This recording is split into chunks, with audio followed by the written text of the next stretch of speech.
Hey, what's up, everyone? It's Mark Minard. I'm back here. I'm streaming from like three different things, so hopefully this works this time. I am going to talk to you all tonight about why your why sucks.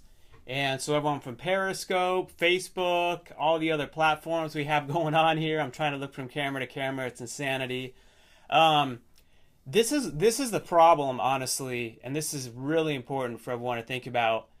Everyone talks about your why these days. Like it's great, it's fantastic. Like we've read the book, I love it, and I'm all about your why. But the problem is a lot of people are taking that as like a trendy thing, or they're forcing themselves to like have a why. And what I like to tell everyone why your why sucks is because if your dream like really isn't something about something that's much bigger than you, then when it going gets tough, when you go through major adversity, you're going to give up because it's about you. Like, for example, if someone wants to make more money because they want a bigger house, like that's an awesome goal to have. I want to make more money because I want a bigger house. That's great. However, that's not enough. Like, why do you want a bigger house? Like, you really have to think about that. What is the real why behind that? And there's nothing wrong with wanting a bigger house. But let me use my own example of having a why that's bigger than me. And also, it also stems down to when you owe your life to someone, you better live it. And that stems like with my core values, starting with God. So like my why starts with God. That can be a whole other subject though. My house, for example, I worked my butt off actually for us and my family to be in one of the nicest areas outside of Columbus, Ohio, New Albany, and we pay some of the highest property taxes in the state. Now, here's my why, one of my whys behind that was way bigger than me to do whatever it took to get in there. Okay, we adopted my nephew, for example, about 6 years ago. When we took him in, he was, I think he was 9 years old.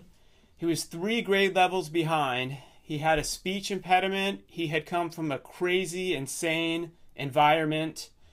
And the schools we had him in were okay. We lived in an okay area. But we needed more for him.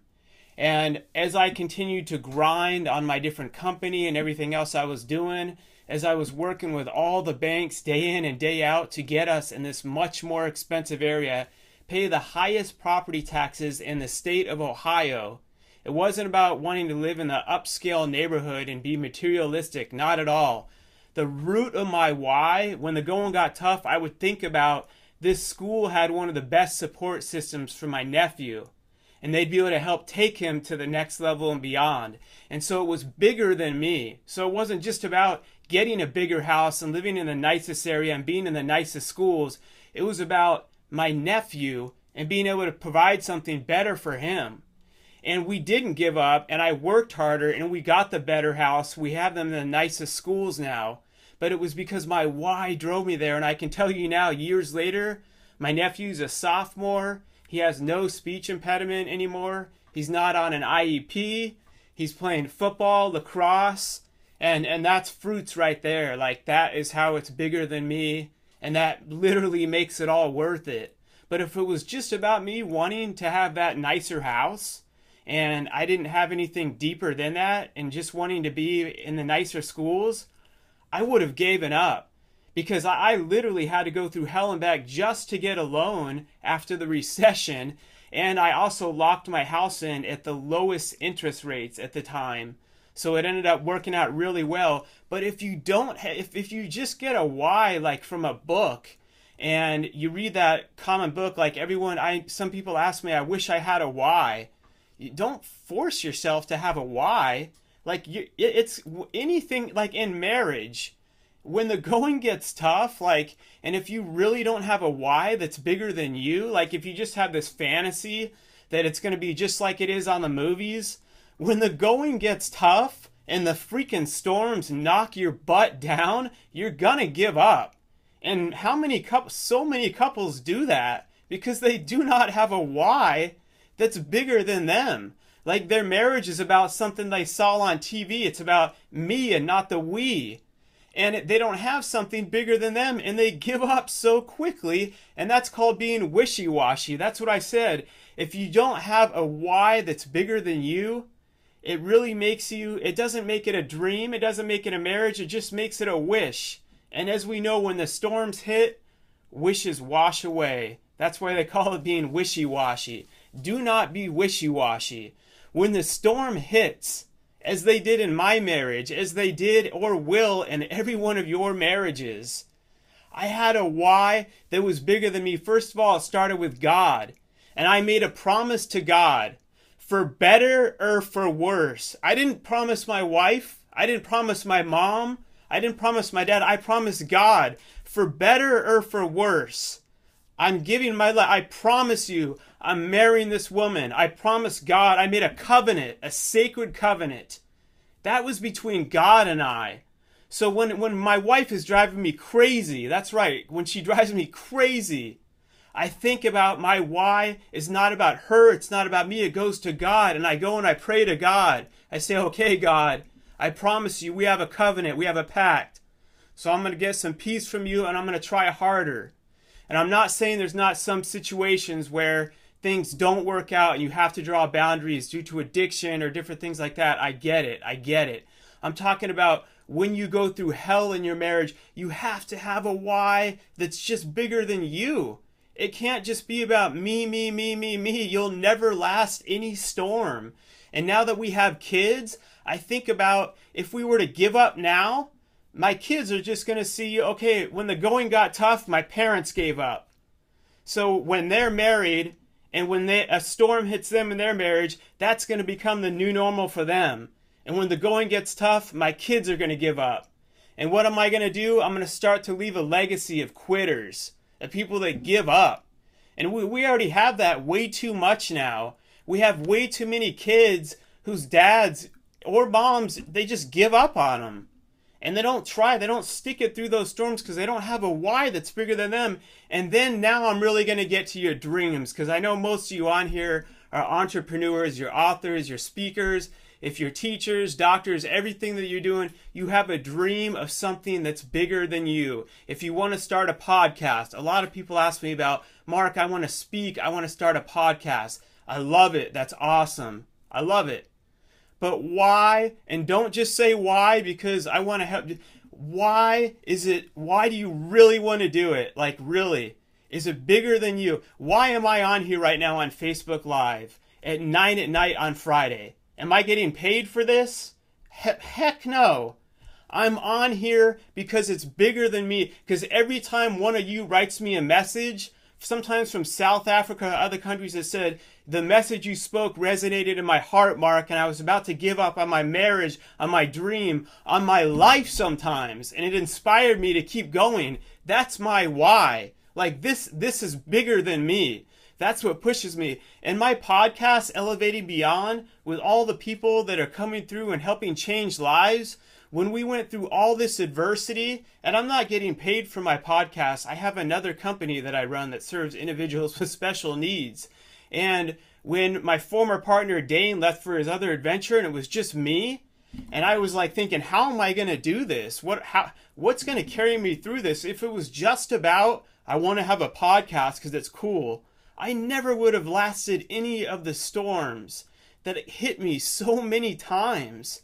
And that's what kept pushing me, is it was bigger than me. It was about all the lives that were being touched and the people that were helping. And I have an even better example for my company, Dreamshine.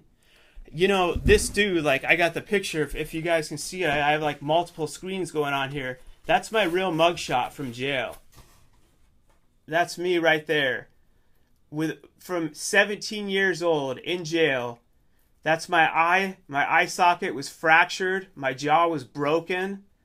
I had been so intoxicated. They said I should have been legally dead with how high my blood alcohol was. I was dealing drugs. And when I wanted to start getting out of that situation, my roommates that I lived with at the time were calling me a sellout. They were saying I was too stupid to go to college. And I remember I used to believe that. but I knew something deeper in me, and that's where it began with God. That I said before, the quote I had, when you owe your life to someone, you better live it. And God told me in jail, look, I love you, Mark, but if you don't change, the reason you're not seeing any fruits in your life is because of the life you're living. And not only that, you're going to end up dead. And I realized my legacy is going to be a guy that died or killed someone else from being so intoxicated all the time. And that's where it was going to leave off. And so when I started leaving my roommates, and these guys had my back, we had been through so much together. And they were calling me a sellout. And they were saying, oh, you're Mr. College Boy. You think you're better than us. I had to have a why that was bigger than me. And now both of them are dead. Unfortunately, it's sad to say. But one of them has 2 little girls.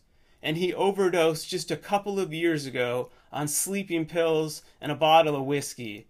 And the other one blew his head off with a gun just about 5 months ago. And that's literally exactly where I was going. I lived with those 2 guys in a trailer at the time I was in jail in that picture.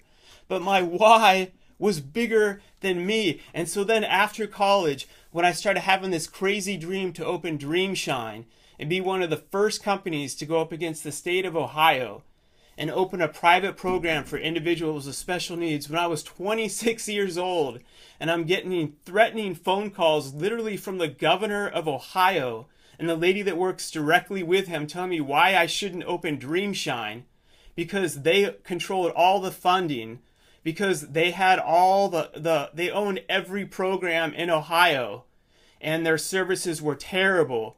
And they didn't want someone like us in there to mess with their millions and billions of dollars that they had coming in. But I was scared. And when I spent a year having to literally research every state rule, law, all the Medicaid rules and laws while I was working full time, while I was getting married, as we were having our first 2 kids, as I was up half the night, here's my why that was bigger than me. It wasn't just about creating a business and making money. It was one mom. And I talk about her son in my book, Brian. And Tammy, if you're watching this, it was having discussions with her. And after high school, he tried going to the state programs that they had here in Ohio, what they called a workshop at the time. He had special needs, but he's a high-functioning young man. He likes to be active. He likes to play sports. And his mom had him going there because he couldn't stay home alone. And she had to work. And this was after high school. And this was the only option they had. They had him sit at a table all day and either put machine parts together, or he was given a piece of paper and a crayon in this horrible factory, institutionalized looking place. And he started digging at his skin, and he started screaming. And his mom would come to pick him up, and his skin would be cut up. And he would come home at night, and he would be screaming. He would rock back and forth, and he'd be screaming. And his mom couldn't figure out what was wrong with him, and she went and visited him at this place and saw it was horrible. And so she had to pull him out of it. She had to quit her job, her career, and move home so that she could help take care of her son, who was now an adult that couldn't take care of himself because all the places that offered in the state and the county were all the same as this. And so she had to be there with him every day. So when I told her I had a dream that I was going to create this place, Dreamshine, that would be on some type of resort, some type of campground, that we'd have options, that someone like her son could play basketball and go fishing and make candles and earn a paycheck and do all these things. Every time when that governor called me and threatened me not to open up, do you know how scared? If it was just about me and about a business plan and making money, I was 26 years old. Come on. I would have given up so many times, but I thought about Brian because it was bigger than me. And I thought about his mom, and I remember her calling me crying at night saying, Mark, someone has to do this. No one else is opening up any other programs. Everyone's being bullied by the state, and you're the only one that can stand up to them, and you need to do it. And so I got called out on that. I got a passion for it, but passion doesn't just mean you're excited about something for a couple of months. It means when you fight through hell, literally. When we opened our company, it was right at the beginning of the recession. I had been married. We had 2 kids back to back. I was teaching full-time, and I just got accepted into a full-time program that would get me my accelerated bachelor's in nursing, and I was going to go on to be an anesthesiologist. Within 18 months, I would have easily been making $65,000. Then they would have paid for my ongoing school because I already had my BS in psychology. And I had just got accepted into this program, and I had to respectfully turn them down because my why, I would think about Brian and what I was creating with Dreamshine. I quit my job at the school. I went all in on Dreamshine, and I had to take loans out. I couldn't get any loan. It was right after the recession. I literally couldn't. Everyone's like, get a small business loan, because people tell me I can't start my company, Mark. I don't have money. If I had money like you, I could start one. Neither did I when I started Dreamshine, and I just got married and I had 2 kids. I had no money. It was in 2007, 2008. Everyone said, how can you start a company during the recession?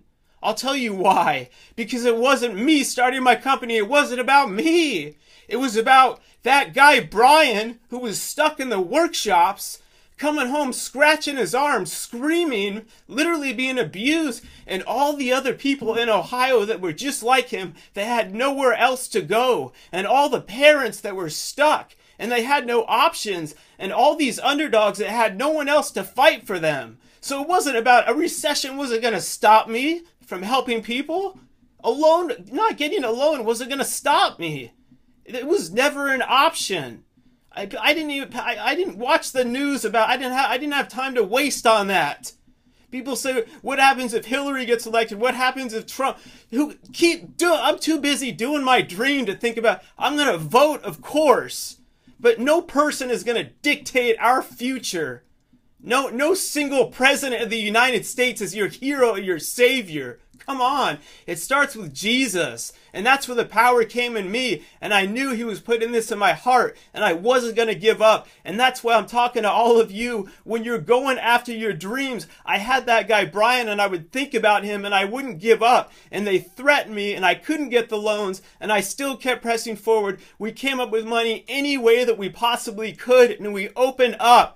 And then we finally got him enrolled into our program, and the superintendent calls me and said that he can't come to our program.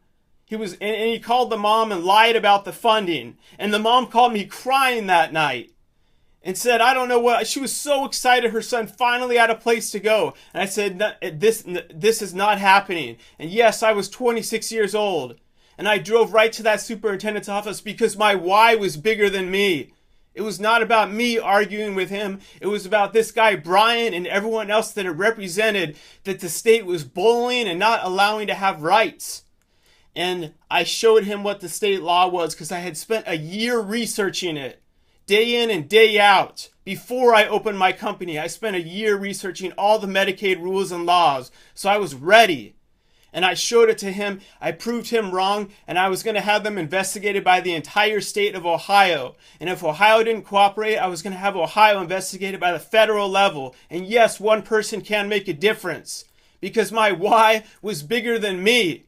And so the next day, literally, our first client, Brian Brooks, was enrolled at Dreamshine.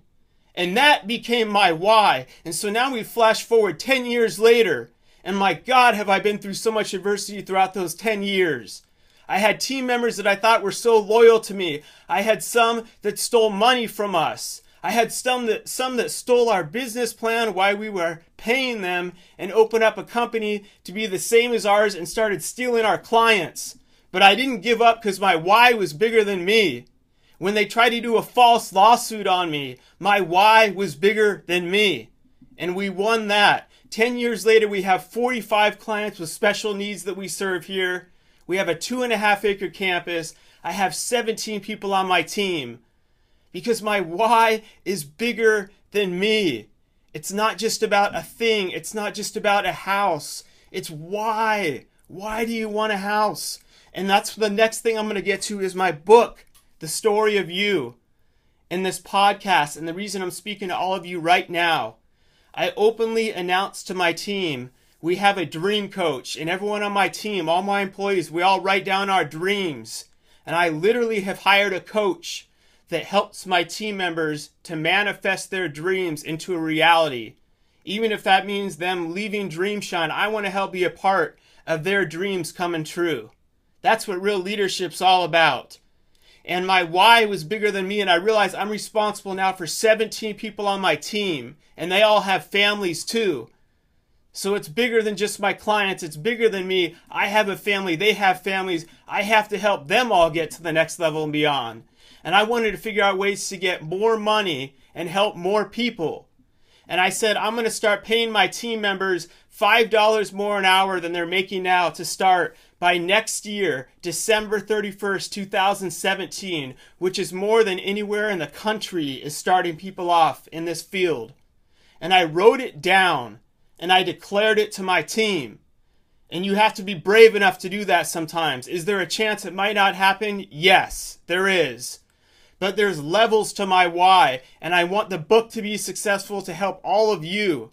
And I want my speaking to be successful because I know I have a message that's bigger than me to help change so many other lives. But it's also rooted in something that it's not about me. It comes down to all these people on my team and all these individuals that we serve in ways that I'm going to bring in more revenue to pay everyone on my team more money, which then trickles down to better services and serving all those people like Brian at a whole other level. But it's all built off each other one brick at a time.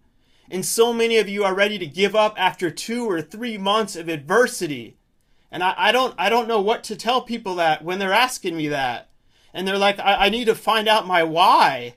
And I'm like, I guess. I mean, I don't know what to say. If someone's ready to give up after 2 or 3 months that quickly, I do not know what to say.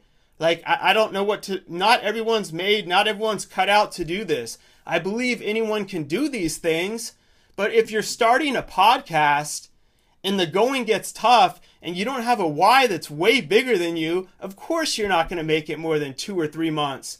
People think they can start a podcast, and I have all due respect for John Lee Dumas, but they see how much he makes a month and they think they should be making that in 5 months. And if they're not, they're wondering, well, I'm going to give up and follow some other dream. Well, were you just going after it because of the money? If that was only your why, you're never going to make it anyway, because you have no idea how many years, how much time it truly took him to get there. Literally everything is possible. All things are possible. But if you're just doing this stuff, like I'm on here right now because I truly care about everyone. I'm on here because it's bigger than me. I'm not on here just to try to get my brand across the world and all that crap. I honestly believe in something that's so much bigger than me. And if you guys don't put that in your marriage and your parenting and your business and whatever you're doing, if you're a teacher, and you make it just all about you, and you get caught up in the drama and the politics going on at school, then it's the students that are suffering. You've got to remember it's about that one kid that you can really help reach out to him in a different way and change his or her life, like literally. But it has to be bigger than you, or else you're going to get burnt out. On anything in life, you have to find something that is so much bigger than you. So that's what I want to talk to you all about tonight. This has been pretty cool. I'm going to see how it's working, streaming on all these different platforms. But remember, find a why that is bigger than you. And also, a lot of people tell me about the imposter syndrome, the worry that they have the mental battle in their head that, what if I go out here and speak on this? Or what if I coach people on this? They have that imposter syndrome. What if they find out who I really am? What if they think I'm a fraud? Here's what I say, get over yourself. We're all frauds. We're all screw ups. Like, let's keep it real. No one's perfect. We get it. But stop making it about you. Like, don't be worried about, be you. Be every part of you. And bring that to literally help do what you're doing, whatever God put in your heart to help more people. And don't be worried about any imposter syndrome when your why is bigger than you. Like when your why is so much bigger than you. Like me, when I was trying to get us into the best homes in the best neighborhood in Ohio with the highest taxes, it was bigger than me because of my nephew that had needs to get him into that school. Like, it has to be so much bigger than you. I wasn't thinking about imposter syndrome, about what are people going to think? Are they going to think that I'm just trying to be materialistic and be in the nicest, richest area and be able to brag? It wasn't about that. It was bigger than that. It was bigger than me. So I didn't even waste time thinking about that crap.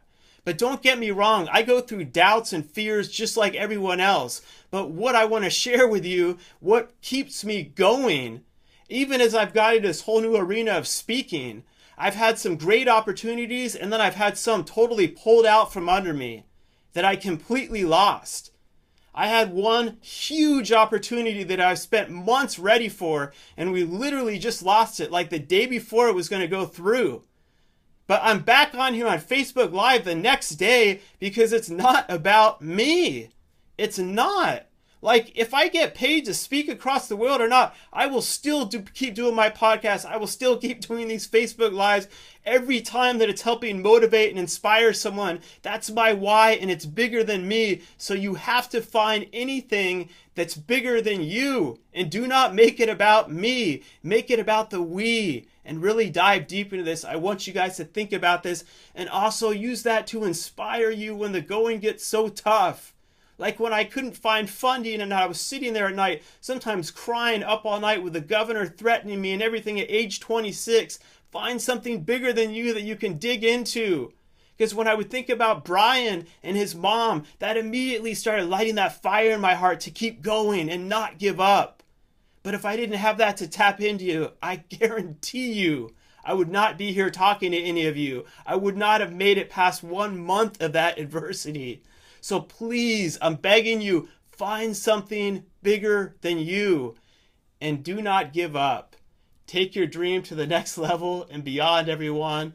Man, the veins in my throat are like, I just went off there on a tangent, man. The veins are like popping out of my throat and stuff. So I just like blacked out for that whole thing. I hope it was good, but I'm truly passionate, really for real about this. So everyone, have an awesome night. Have a great weekend. And just do not give up. Dig deeper than you. God bless.